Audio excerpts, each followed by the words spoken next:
Биыл Ахмет Байтұрсынұлының туғанына 150 жыл. Осы орайда Дулати университетінің ұйымдастыруымен рухани жаңғыру, тәуелсіздік және тіл тақырыбында республика деңгейінде ашық диалог өтті. Шараға тіл жанашырлары мен онлайн форматта Еуразия ұлттық университетінің филолог ғалымдары қатысты. Тәуелсіздік жылдарындағы мемлекеттік тілдің жағдайы талқыланды. Қазақ тілінің жазба және сөйлеу мәдениетінде пайда болған жаңа тенденциялардың артықшылығы мен кемшіл тұстары баса айтылды. Біздің мақсатымыз мына тәуелсіздік кезіндегі мемлекеттік тілдің деңгейін анықтау. Біз мемлекеттік тіліміздің жоғары дәрежеде қалыптасуын біле тұра, біздің алдымызда көкейкесті өзекті мәселелер өте көп.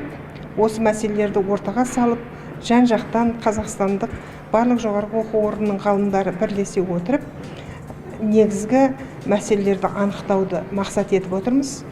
Гүлнар Тайжан, Аңсар Тілепберген, Мейірбек Сауранбай, Аймақ.